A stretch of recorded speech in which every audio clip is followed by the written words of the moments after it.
100 ভাগ রহমতে এক ভাগ গোটা পৃথিবীর মধ্যে আল্লাহ তাআলা বন্টন করে দিয়েছে।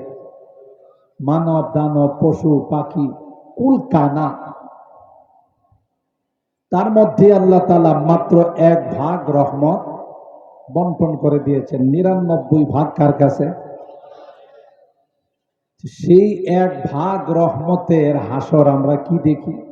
একজন মা তার জান থাকতে কোনোদিন তার সন্তানকে আগুনে পড়তে দিবে? তার সন্তানের কিছু হোক সেটা দিবে?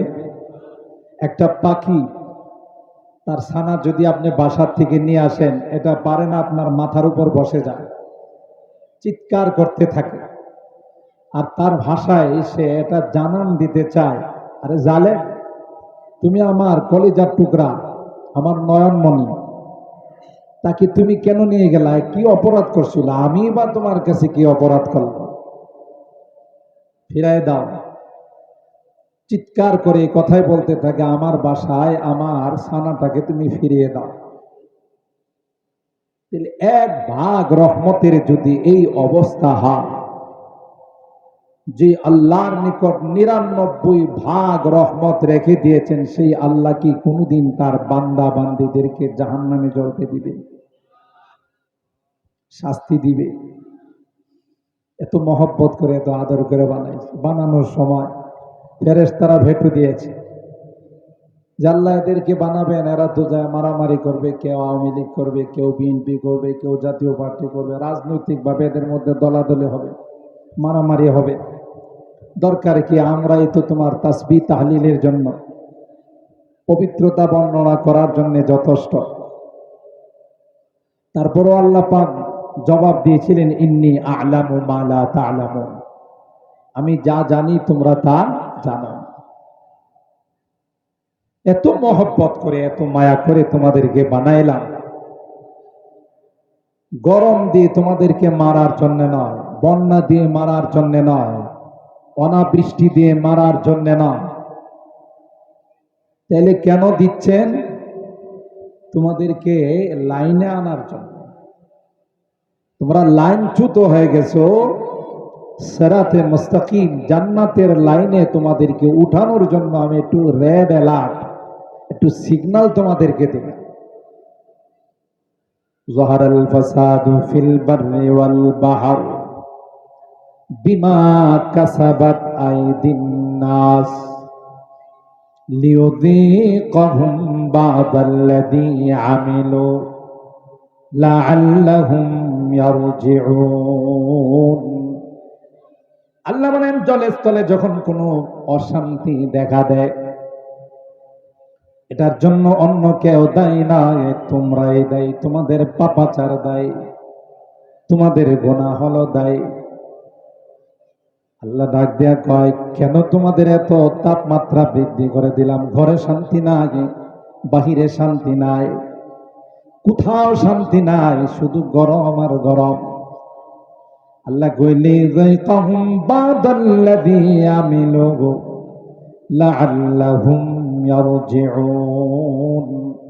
এ বান্দা, ওই পথ থেকে তাওবা করে আমার দিকে যেন তোমরা ফেরত আসো।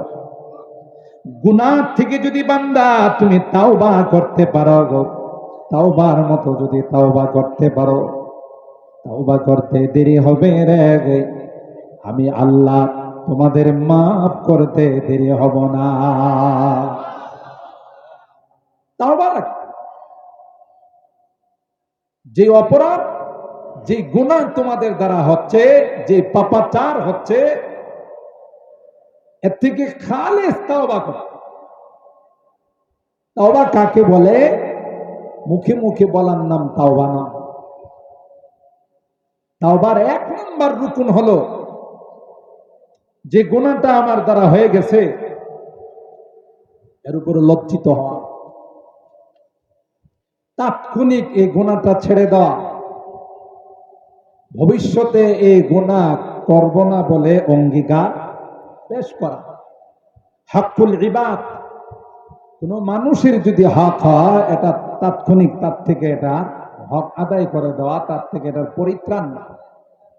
এটার নাম হলো তাওবা।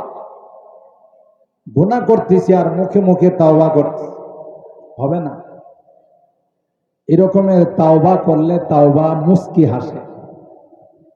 যে এরকমের তাওবা, মুখে মুখে তাওবা, আবার আমার দ্বারা গুনাহ হচ্ছে, এটার নাম তাওবা না। খালিস তাওবা করতে পারলে, সবাই যদি আমরা আল্লাহর কাছে গুনাহ থেকে মাপ চাইতে পারি, আল্লাহর জন্য এই আবহাওয়া পরিবর্তন করা সেকেন্ডের, মুহূর্তের ব্যাপার। আপনি এসি দিয়ে কি ঠান্ডা করবেন? আপনার রুম ঠান্ডা হবে, আপনার দোকান ঠান্ডা হবে, আপনার অফিস ঠান্ডা হবে, মসজিদের ভিতর ঠান্ডা করতে পারেন। আর আল্লাহ পাকের এসি যদি মুহূর্তের মধ্যে বর্ষণ করেন, তাহলে গোটা পৃথিবী, গোটা দেশ ঠান্ডা হয়। ঠিক না বেঠিক? এই জন্যে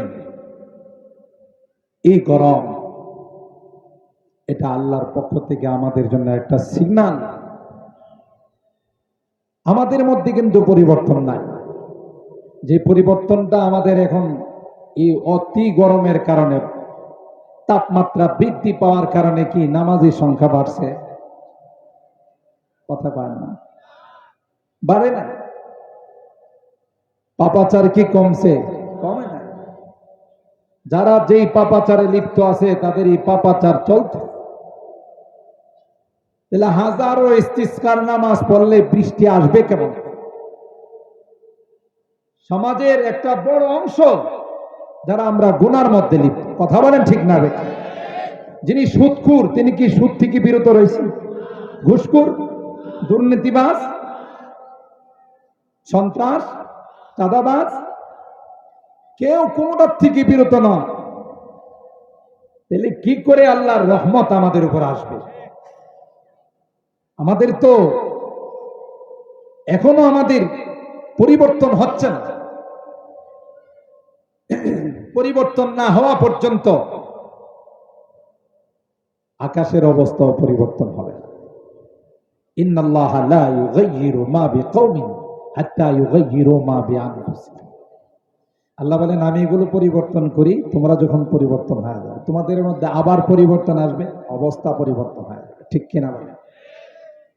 আল্লাহর জন্য কোনো ব্যাপার না, মুহূর্তের মধ্যে হয় যায়।